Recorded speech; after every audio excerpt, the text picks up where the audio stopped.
Hi hello ನಮಸ್ತೆ ಎಲ್ರಿಗೂ welcome to ಭೋಜನ ಉಪಹಾರ ಯೂಟ್ಯೂಬ್ ಚಾನಲ್. ಗ್ಯಾಸ್ ಒಲೆಯ ಅವಶ್ಯಕತೆ ಇಲ್ಲದೆ ಬೆಲ್ಲದ ಕೊಬ್ಬರಿ ಮಿಠಾಯಿಯನ್ನು ಯಾವ ಥರ ಮಾಡಬೇಕು ಅಂತ ತೋರಿಸ್ತಾ ಇದ್ದೀನಿ. ಯಾರಾದರೂ ಹೊಸದಾಗಿ ಅಡುಗೆ ಕಲಿತಾ ಇದ್ರೆ ನೋಡಿ, ನಾರ್ಮಲ್ ಆಗಿ ನೀವು ಬೆಲ್ಲದ ಮಿಠಾಯಿನ ಮಾಡಕ್ಕೆ ಹೋದ್ರೆ ಪಾಕ ಗೊತ್ತಾಗೋದಿಲ್ಲ, ಅಳತೆ ಗೊತ್ತಾಗಲ್ಲ. ಈ ಥರ ಮಾಡಿ ಈಸಿಯಾಗಿ ಮಾಡ್ಕೋಬೋದು.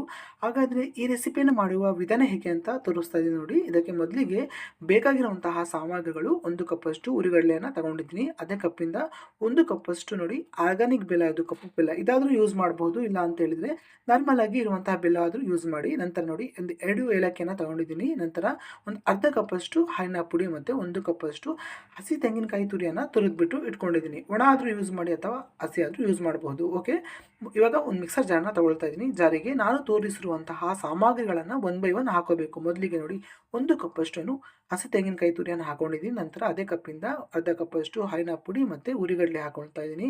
1 ಕಪ್ಪಷ್ಟು ಬೆಲ್ಲ. ಸ್ವಲ್ಪ ಸಿಹಿ ಜಾಸ್ತಿ ಬೇಕು ಅಂದರೆ ಜಾಸ್ತಿ ಸೇರಿಸ್ಕೊಳ್ಳಿ. ನಂತರ ನೋಡಿ ಏಲಕ್ಕಿನ ಈ ಥರ ಸಿಪ್ಪೆಲ್ಲ ತೆಗೆದುಬಿಟ್ಟು ಹಾಕೊಳ್ಳಿ, ತುಂಬ ಫ್ಲೇವರ್ ಇರುತ್ತೆ. ಓಕೆ, ನಂತರ ನೋಡ್ಬೋದು ಒಂದು ಸ್ವಲ್ಪ ನೀರನ್ನು ಸೇರಿಸದೆ ನುಣ್ಣಗೆ ಇದನ್ನು ರುಬ್ಕೋಬೇಕು. ಯಾವುದೇ ಕಾರಣಕ್ಕೂ ನೀರು ಸೇರಿಸಲಿಕ್ಕೆ ಹೋಗ್ಬೇಡಿ, ತೆಳುವಾಗ್ಬಿಡುತ್ತೆ. ಹೀಗೆ ಡ್ರೈ ಆಗಿನೇ ಇದನ್ನು ಚೆನ್ನಾಗಿ ರುಬ್ಕೋಬೇಕು. ಇವಾಗ ನಾನು ತೋರಿಸ್ತಾ ಇದ್ದೀನಿ ನೋಡಿ, ಈ ಥರ ಇದನ್ನು ಚೆನ್ನಾಗಿ ರುಬ್ಕೋಬೇಕು. ಓಕೆನಾ.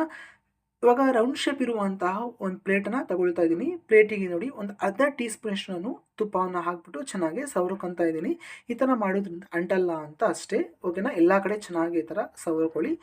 ನಂತರ ರುಬ್ಬಿರುವಂತಹ ಮಿಶ್ರಣವನ್ನು ಇದಕ್ಕೆ ಹಾಕೋಬೇಕು ಡೈರೆಕ್ಟಾಗಿ. ಓಕೆನಾ. ಹಾಕಿದ್ದಾದಮೇಲೆ ನೋಡಿ ಕೈನ ಚೆನ್ನಾಗಿ ಎಲ್ಲವೂ ಸಮತಟ್ಟು ಬರೋ ಥರ ಇದನ್ನು ತಟ್ಕೋಬೇಕು. ಸ್ವಲ್ಪ ಎಣ್ಣೆ ಕೈ ಮಾಡಿಬಿಟ್ಟು ತಟ್ಟಿ, ಅಂಟೋದಿಲ್ಲ ಕೈಗೆ. ಓಕೆನಾ. ಎಲ್ಲವೂ ಈಕ್ವಲ್ ಆಗಿ ಬರಬೇಕು, ಆ ಥರ ಚೆನ್ನಾಗಿ ಈ ಥರ ತಟ್ಕೋಬೇಕು ಅಷ್ಟೇ. ಹೊಸದಾಗಿ ಯಾರೆಲ್ಲ ಅಡುಗೆ ಕಲಿತಾ ಇದ್ದೀರಾ, ನಾರ್ಮಲ್ ಆಗಿ ಬೆಲ್ಲದ ಪಾಕ ಮಾಡಿಬಿಟ್ಟು ನೀವು ಬರ್ಫಿಯನ್ನು ಮಾಡಲಿಕ್ಕೆ ಹೋದರೆ ಅದು ಮಾಡಲಿಕ್ಕೆ ಬರೋದಿಲ್ಲ.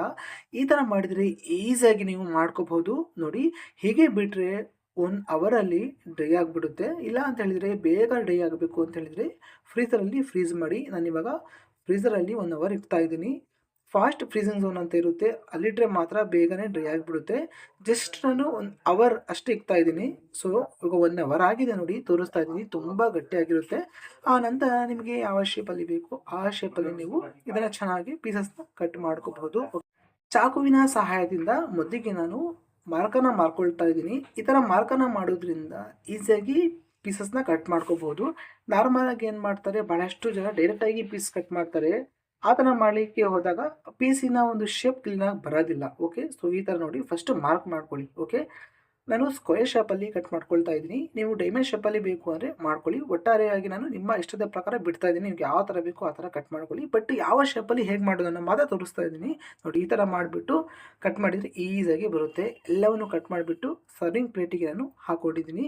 ಫೈನಲ್ ಆಗಿ ನೋಡಿ, ರುಚಿ ರುಚಿಯಾಗಿರುವಂತಹ ಗ್ಯಾಸ್ ಒಲೆಯ ಅವಶ್ಯಕತೆ ಇಲ್ಲದೆ ಮಾಡಿರುವಂತಹ ಬೆಲ್ಲದ ಮಿಠಾಯಿ ರೆಡಿಯಾಗಿದೆ. ಬನ್ನಿ ಸವಿಯೋಣ. ಈ ರೆಸಿಪಿನ ನೀವು ಒಂದ್ಸತಿ ಟ್ರೈ ಮಾಡಿಬಿಟ್ಟು ಕಮೆಂಟ್ ಮುಖಾಂತರ ಹೇಳಿ. ಈ ರೆಸಿಪಿ ಇಷ್ಟ ಆದರೆ ಲೈಕ್ ಮಾಡಿ, ಸಬ್ಸ್ಕ್ರೈಬ್ ಮಾಡ್ಕೊಳ್ಳಿ. ಶುಭವಾಗಲಿ. ಮತ್ತೆ ಹೊಸ ರೆಸಿಪಿಯೊಂದಿಗೆ ಸಿಗ್ತೀನಿ. ಅಲ್ಲಿವರೆಗೂ ಎಂಜಾಯ್ ಮಾಡ್ತಾ ಇರಿ. ಬಾಯ್.